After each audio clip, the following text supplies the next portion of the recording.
Hello everybody, it's Julia here from the Highly Sensitive Tarot. Happy New Year.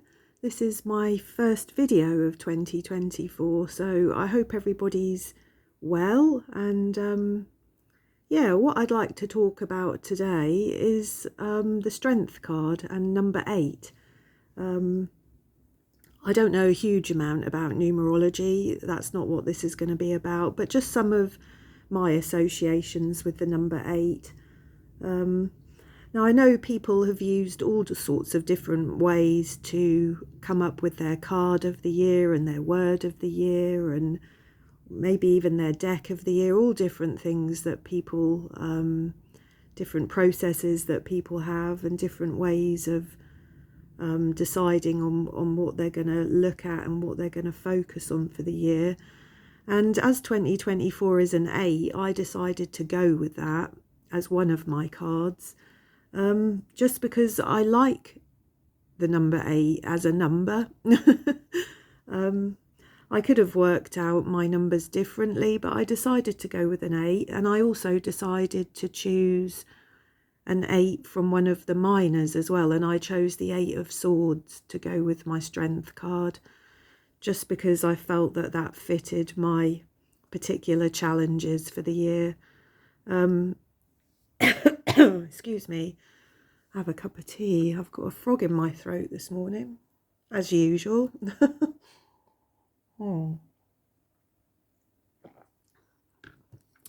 So yeah, I chose those two quite consciously, and then I also was going to choose one card by shuffling and focusing on my intention for the year and just seeing what card came. And when I did that, 2 cards flew out of the deck. I got the Death card and the Hanged Man.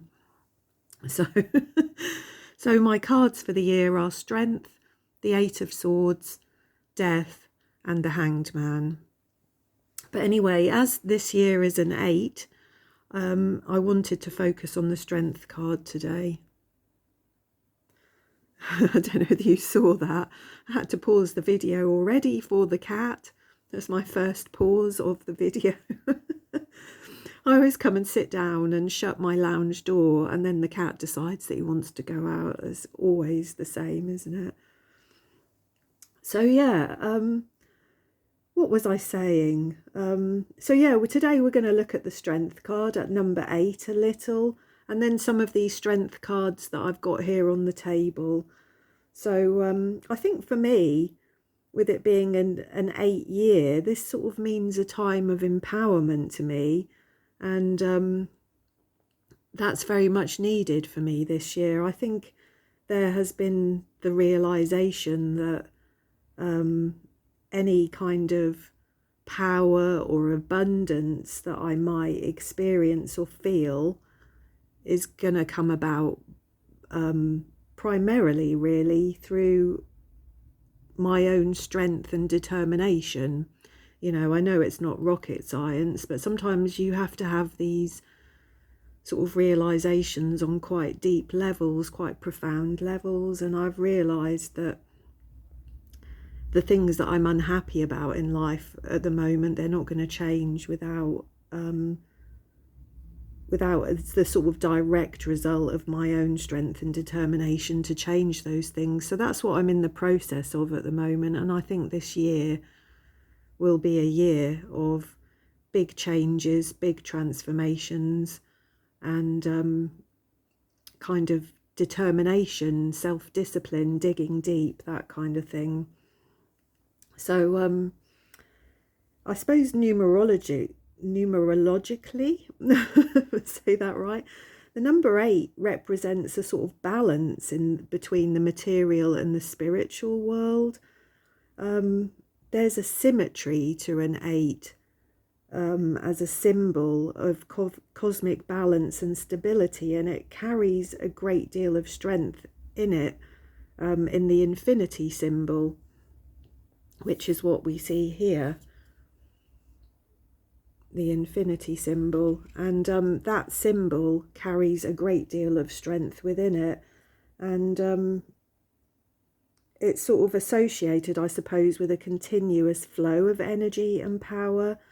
And the reason why I like number 8 such a lot and the infinity symbol is because many years ago I used to practice Tai Chi and Qigong, and particularly with Tai Chi there is silk weaving, which I don't know whether you've heard of, but it's the process of building energy within your body, and it's by making figure of eights with your hand, you know, with your hand making with both of your hands making a figure of 8.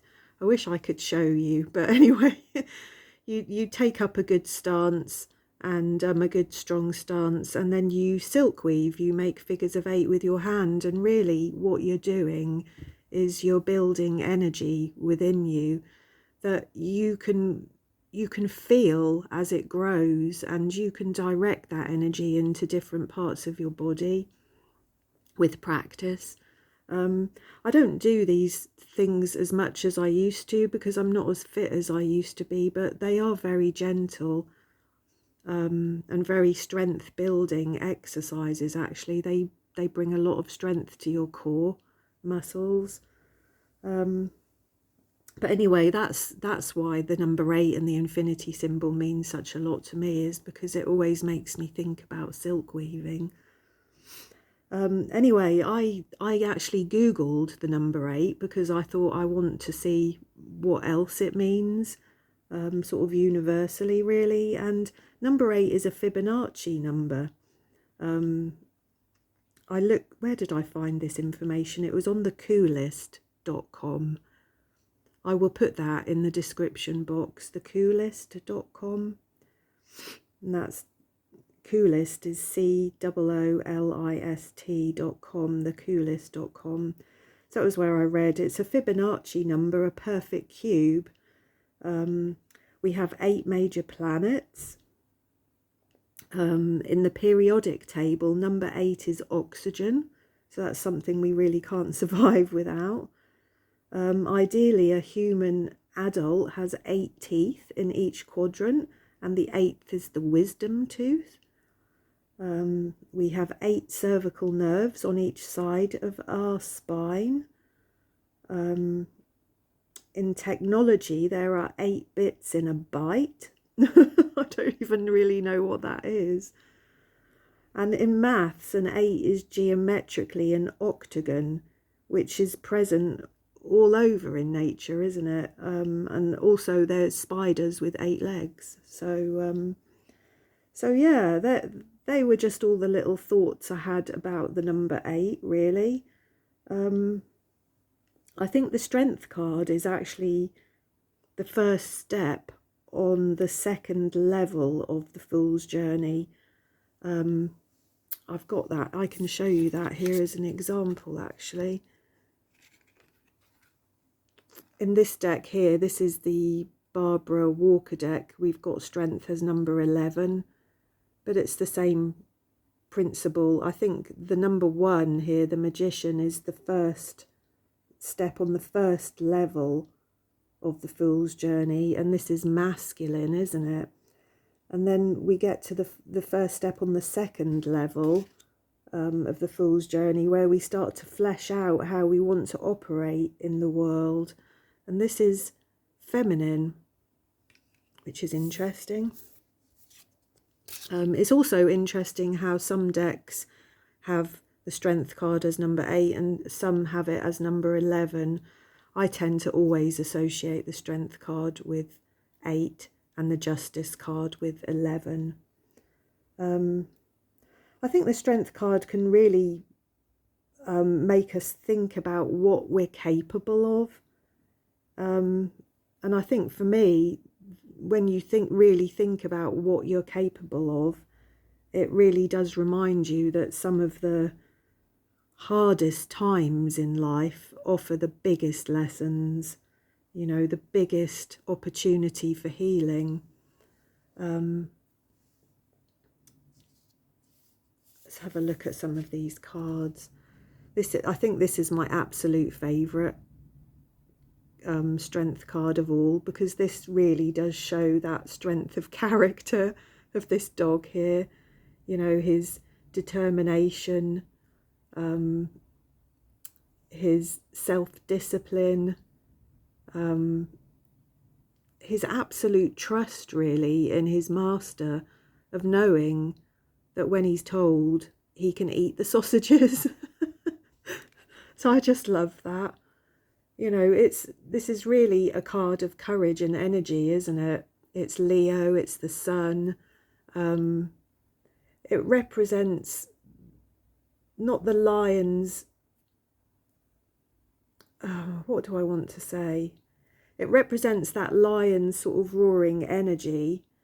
Have I got a picture of a lion here? We'll go with this one. It's the sort of lion's roaring energy and the maiden's sort of steadfast will, isn't it, really? And she proves that inner strength is much more powerful than a raw physical strength. And I think, to me, this card can often sort of reassure you that you can control not only the situation that you find yourself in, but yourself. And I think that's the most important thing here, isn't it? Is about controlling yourself. So this would really make me think that this is a card of anger management and sort of impulse control.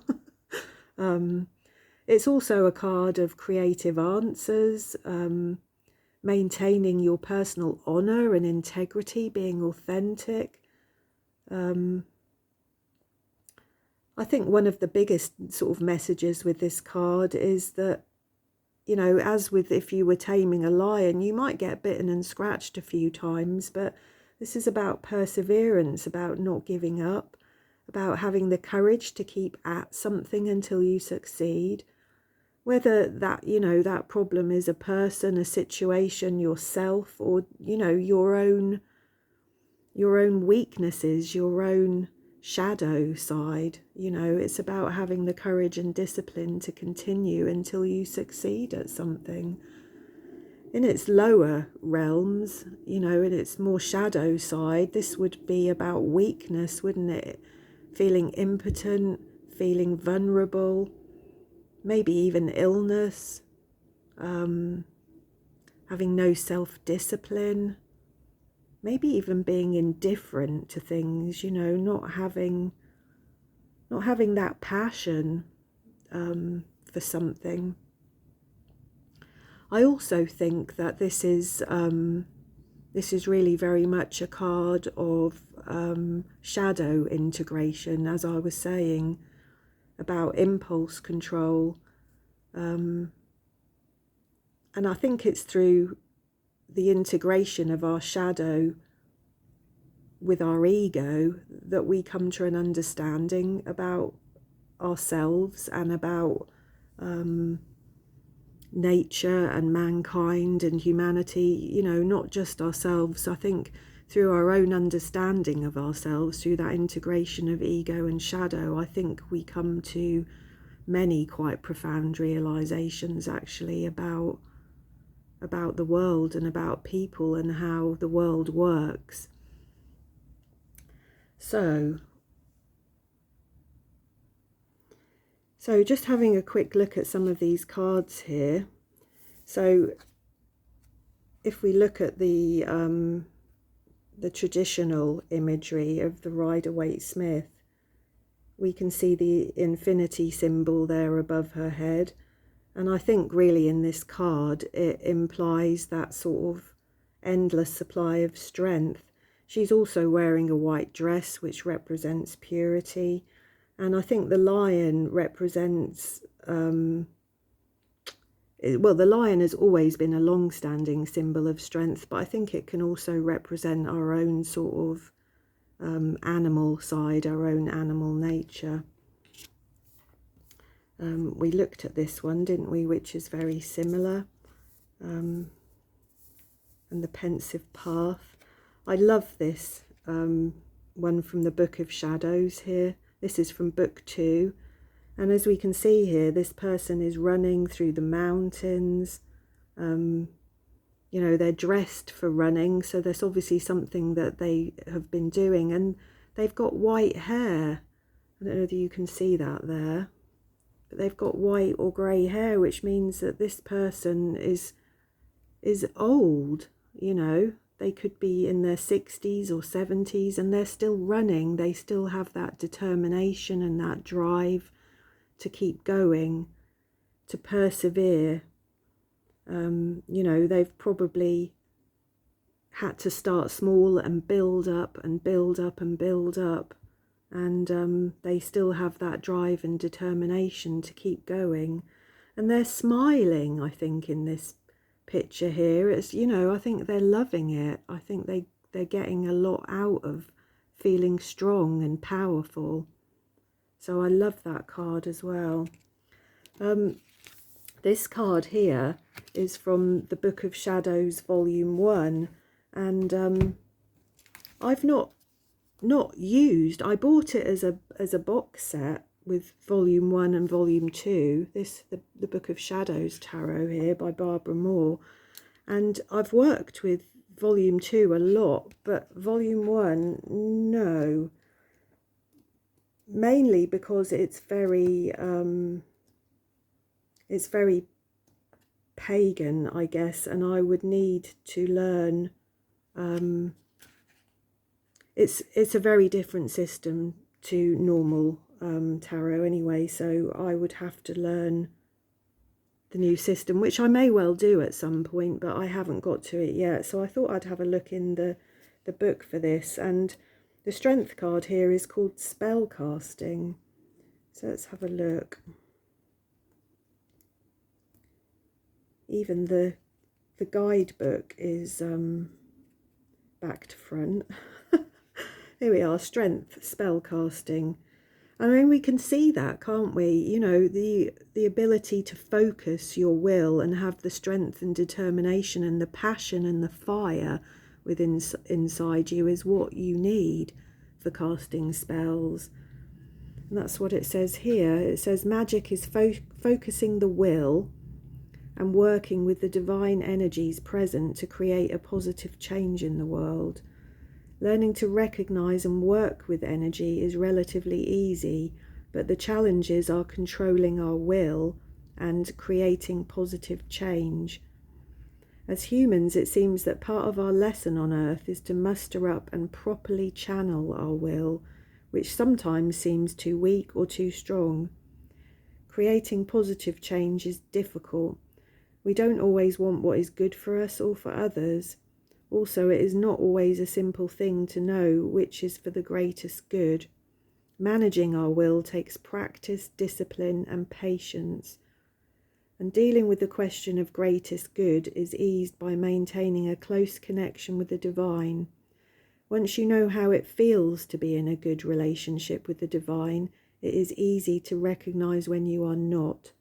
And that sensitivity can be a great compass. And I truly get that message.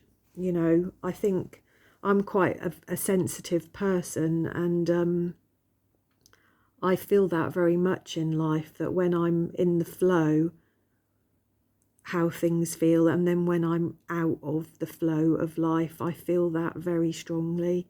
But that takes practice and quite a great deal of self-awareness. To recognize these things about yourself, what comes from within and what is actually coming from outside of you, what you're picking up and taking on from other people. So yeah, that's a really interesting card, isn't it?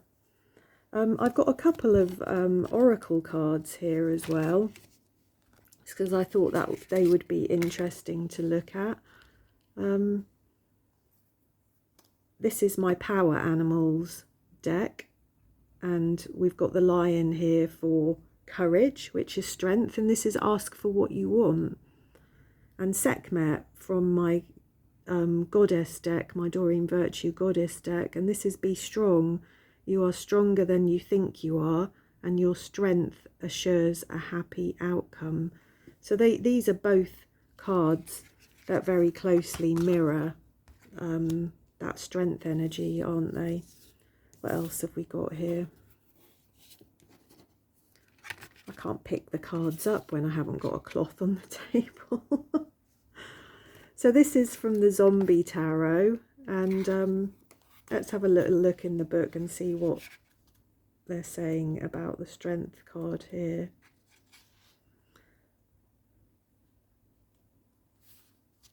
So it says, this is resolve, conviction and inner determination. Your strength comes from within. You've stared down the zombie horde and they blinked first. Or they would have if they had working eyelids. You've learned to trust your instincts and stay on your chosen path. Use that same resolve to cowboy up when the zombies get their second wind. So this really is a card of strength and determination, isn't it? You know, that you stared down the zombie horde and they blinked first. And you know, I totally get that. Back years ago when I was a mental health nurse, it was one of the things that I learned very, very quickly about people, was that you maintain eye contact with people that are scary. You don't look away first. That's truly a time to dig deep. What else have we got here? We've got the Courage card. This is Strength from the Osho Zen tarot deck, and this is a beautiful example of strength and courage. This gorgeous flower here that, despite all the odds, you know, it has managed to bloom out of this rock wall, you know, where there might have been the tiniest little bit of soil and water and sunlight, just enough for this beautiful flower to bloom. It has succeeded against all the odds. It's a determined effort by this flower, isn't it? What have we got here? This is from the Tarot of Oneness. This is beautiful, isn't it? A bear. But we also see this hand here coming up to the bear. So let's see what it says in the guidebook about this. Let's have a look. So it says, from our greatest challenges in life come fear, anxiety, self-doubt and unworthiness. Take a moment to identify where these feelings may be coming from. Acknowledging these emotions will allow you to process and release them, to create space for strength to flow in. Let your inner power and courage guide you towards peace and balance. So the bear here, it says, channel the spirit of the bear when you feel weak and need strength.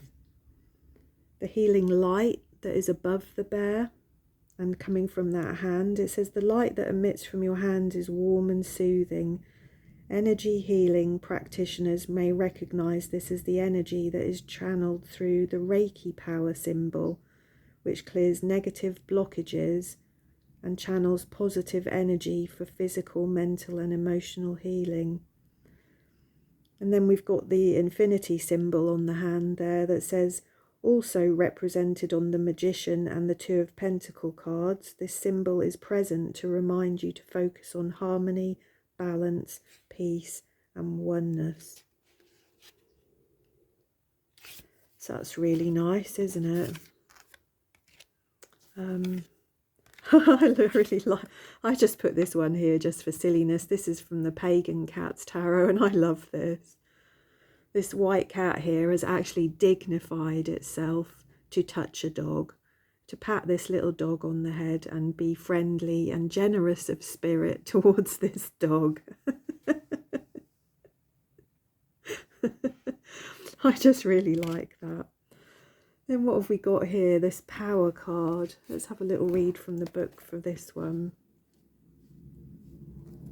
So this is from the Psychic Tarot, which I only just realised recently is an oracle deck. I just have used it as a tarot deck. I know it's got no court cards. It's got chakra cards instead, but I've still used it as a tarot. Where are we? Power. As a spiritual being, you have unlimited power at your command. This card represents inner strength, willpower, courage, compassion, generosity, and love. And at any moment, these beautiful qualities can assist you in coping with an adverse condition in front of you, or the many that surround your life. Set aside the necessary time to resolve these issues. Power represents more than physical external strength. It can also be channeled emotionally, mentally, and spiritually. When you have balance over body, mind, and soul, and with the power of spirit, anything can be overcome to achieve a positive result. Power and strength can be developed to work in harmony in any given situation. Every obstacle and every error helps build your knowledge and understanding of the world around you. When you make a mistake, it's a chance for you to stop, listen, and ask yourself, what am I supposed to be learning here, and how can I make this situation better? Mistakes are great wake-up calls in that they provide you with opportunities to discover your weaknesses, what needs to be changed, and which areas of your life need improving. Equally, they can be blessings in disguise. Just remember, you are power. Yeah. It was just making me think about why I actually chose this card, just reading that, really, because, the adverse of, events and the struggles and challenges that we have, I think when you suffer with a lot of anxiety, as I do, you can start to avoid all of these adverse events and challenges, and your life can start to become smaller and smaller. And quite honestly, that's what's happened to me really the last 2 or 3 years. In lots of ways, I've become much stronger in myself and in my self-awareness of what I need and where I'm going, but I've realised that there are many things in life that I just avoid these days because it's easier to, I guess. But in that, you're missing out on opportunities to gain skills and to learn lessons and to feel your own inner power, I guess. So I think really 2024 for me is going to be trying to work out what things I should be avoiding and what things I should be pushing myself over, challenging myself over, stretching myself over, if you know what I mean. And then the last card that I've got here is the Strength card from the Witch's Wisdom Tarot. This one here by Phyllis Curott. And I absolutely love this deck. I think the cards are numbered backwards, aren't they? That's why we've got 14 on here. I think in the number 8 position was maybe the Judgment card, perhaps. I'm not sure. Excuse me. Let's just have a look. Number 8. No, number 8 was healing. Okay, so let's find number 14. I just thought it would be interesting to look at a card that's not a traditional sort of take on the Strength card. So it says here, this is wisdom. The wisdom of this card here is the pilgrim is awakening to her power. It courses through her from the ground up, sustaining an absolute. This force of creation is an unfamiliar feeling, and yet she knows it to be real and essential. It's hope fulfilled, potential recognised, and all that is right with the world and in her. But how does she summon it, wield it? What purpose does it serve? Until she has the answers, she can't unlock its message. There are challenges before her, and time is growing short. For too long we have feared the force of nature, thought it red in tooth or claw, or thought ourselves uniquely superior. Separated from the sacred, we have become wounded, unconcerned, and cruel. We have ascended through dominion and domination, the mightiest predator of all, and now the world lies dying at our feet. But nature can't be conquered, nor is there the need to do so. The pilgrim's path has given her the strength of the goddess Artemis to heal what we have broken.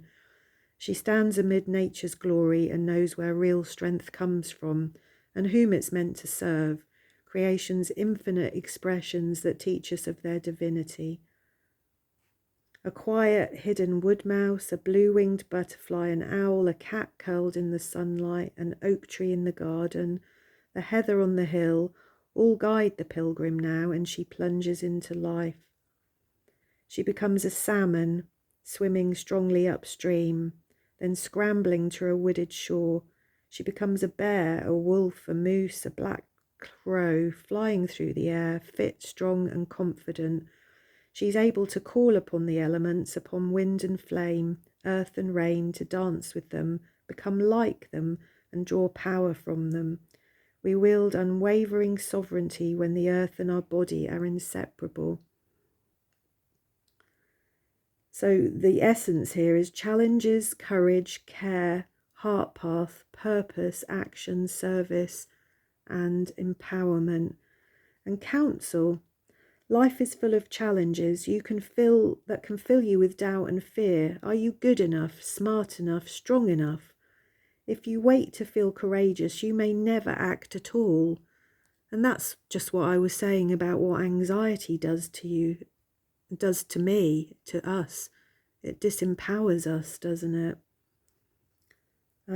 Here's the magic trick. Act even if you feel afraid, and you will become strong. Leap, and on the other side you'll find your courage. Face the worst, and it will bring out your best. You'll discover what you believe in and that you have the power to do what's right, even if it seems to put you on the losing side. Stand strong, stand for what's right, and speak from your heart. The path of the heart is the path of strength. And whenever you doubt this, spend time in nature. Let your heart open and feel yourself part of the whole earth community that loves you, supports you, and knows what you really are, strong. And the magic here is, what do you believe in? Find that, and you'll find your magic and your strength. So I thought that was a really lovely card to finish on, because that really does sum up everything that I've been saying here, doesn't it? About strength, about finding your own inner power, staring, your fears in the face. And that really important message at the end with this card here about whenever you're struggling to find your inner strength is to spend time in nature. And I really very much hope that this year I get out and about more than I have done in the last year. I think I said in a video a week or so ago that this last year had felt quite dull for me. And that's the wrong word. It wasn't dull. It was just kind of peaceful, I suppose, which